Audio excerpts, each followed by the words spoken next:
하나님을 만날 수 있는 절호의 기회 3. 누가복음 15장 11절, 32절. 아버지와 두 아들의 이야기. 또 주께서 말씀하시기를 어떤 사람에게 두 아들이 있었는데 그중 작은 아들이 아버지에게 말하기를 아버지, 저에게 돌아올 재산의 몫을 주소서라고 하니 그 아버지가 자기 살림을 그들에게 나누어 주었더라. 얼마 후에 작은 아들이 모든 것을 모아가지고 먼 나라로 가서 그곳에서 방탕하게 살면서 자기 재산을 낭비하더라. 그가 모든 것을 탕진한 후에 그 나라에 큰 기근이 들어 궁핍하게 되기 시작하니 그가 나가서 그 나라 백성 중 한 사람에게 더부살이를 하게 되었더라.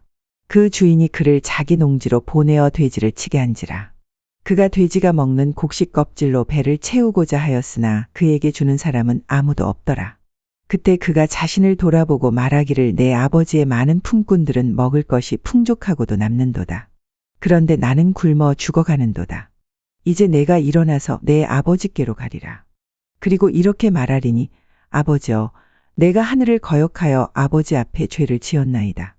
나는 더 이상 아버지의 아들이라고 할 만한 자격이 없나이다. 나를 품꾼의 하나로 삼아 주소서 하리라 하고 그가 일어나서 자기 아버지에게로 갔는데 그가 아직도 멀리 있을 때 아버지가 그를 보고 가엾게 여겨 달려가 목을 안고 입맞추더라.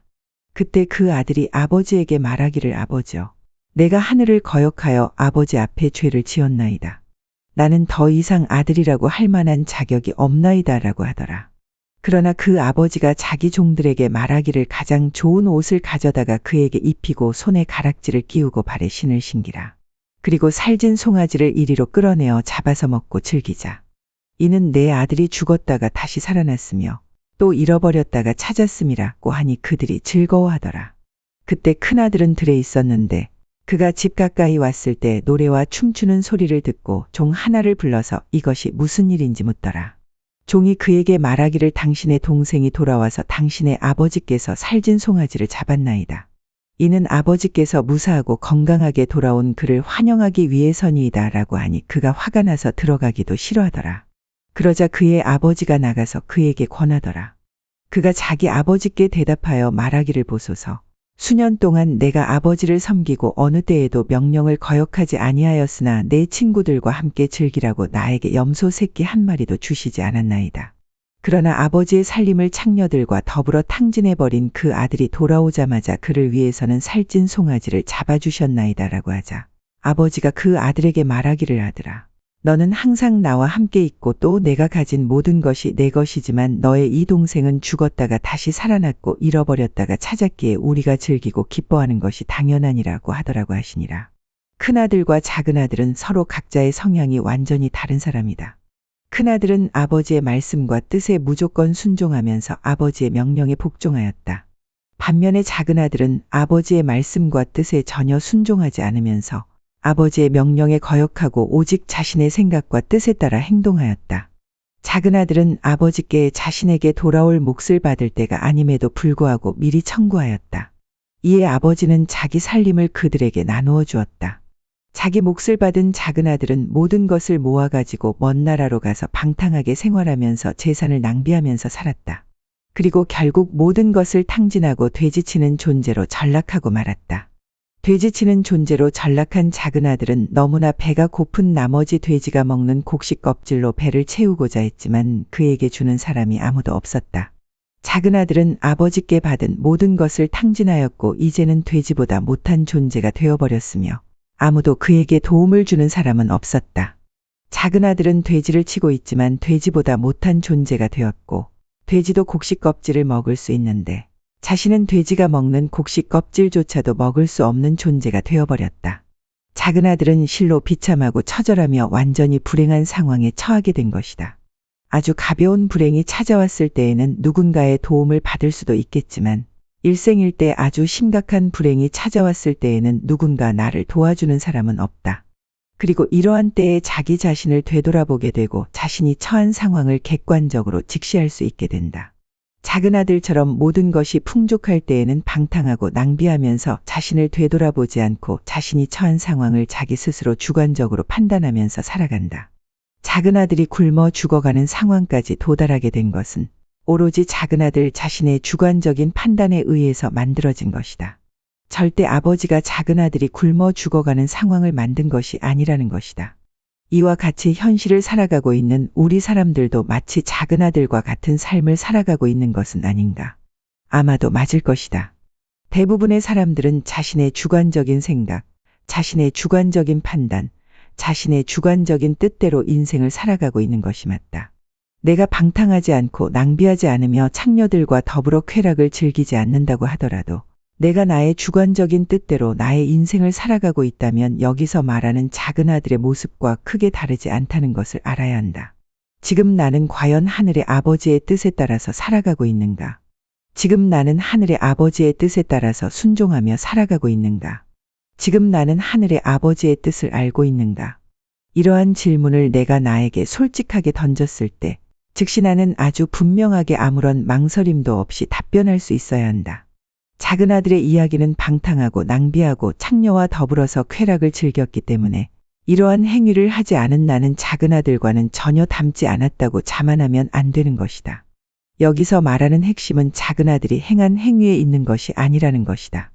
여기서 말하는 핵심은 작은 아들의 방탕한 행위에 있는 것이 아니라 작은 아들이 아버지의 뜻을 거역하고 자신의 주관적인 판단으로 자신의 모든 것을 결정하고 행동하였다는 것에 핵심이 있는 것이다.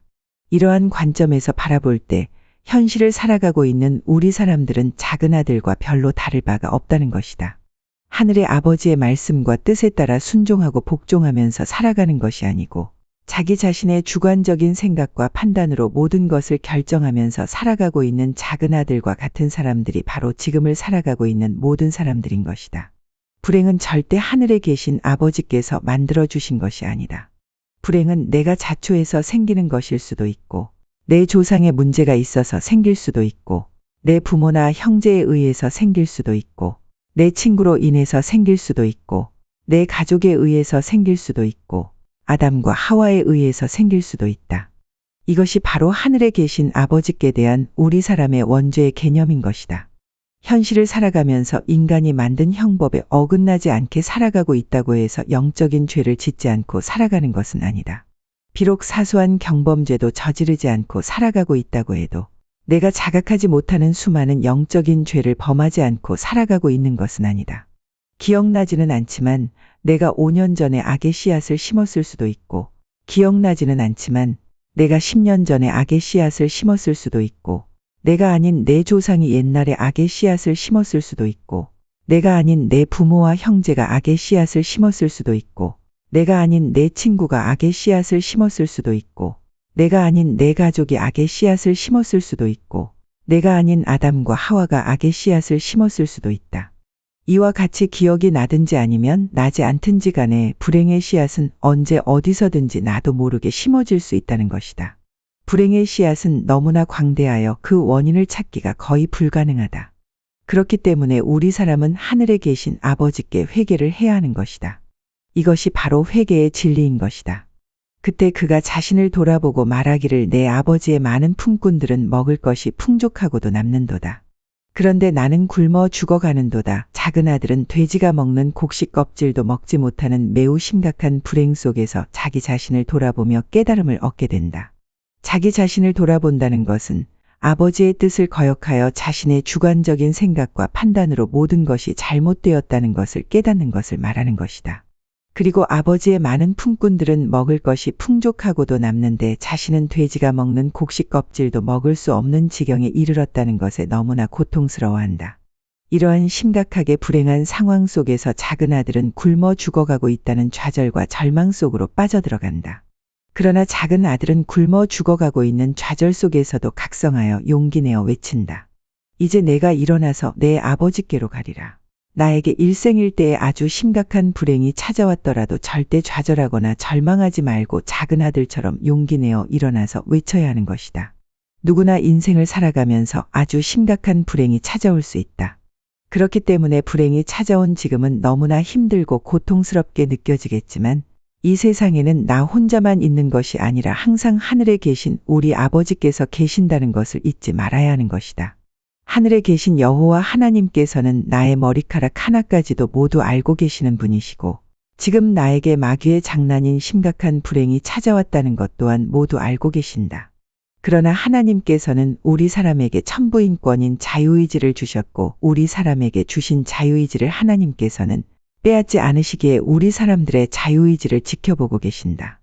우리 사람들은 각자가 가지고 있는 자유의지를 통하여 어떤 방향으로 나갈 것인지 선택을 할 수 있는 것이다. 작은 아들처럼 용기 내어 일어나서 아버지께로 갈 수도 있고 아니면 돼지가 먹는 곡식 껍데기도 먹지 못하면서 서서히 굶어 죽어갈 수도 있는데 이것은 내가 가지고 있는 자유의지에 의해서 선택할 수 있다는 것이다. 심각한 불행이 찾아왔다고 쉽게 좌절하고 절망하여 점점 더 심각한 불행 속으로 빠져드는 것은 불행을 가져온 마귀가 원하는 것이다. 심각한 불행이 찾아와서 쓰러지고 넘어지는 일이 생기더라도 절대 좌절하고 절망하지 말고 하늘에 계신 아버지께 일어나서 달려가야 하는 것이다. 마귀가 가져온 불행으로부터 나를 살리고 구원해 주실 분은 오직 하늘에 계신 아버지이시기에 지금 당장 일어나서 아버지께 달려가야 하는 것이다. 얼마나 다행인 것인가. 마귀가 가져온 심각한 불행을 피하여 다시 의지하고 다시 살아날 수 있는 하늘의 아버지께서 계신다는 것이 우리 사람에게는 정말로 다행인 것이다. 만약 하늘에 계신 우리 아버지께서 존재하시지 않으신다면 우리 사람이 심각한 불행을 맞이하였을 때 다시 살아날 수 있는 방법이 없었을 것이다. 불행이 찾아왔을 때 신세한탄만 하면서 좌절하고 절망하여 더 우울하게 상황을 전개하는 것보다는 당장 일어나서 하늘에 계신 아버지께 돌아가야 하는 것이다.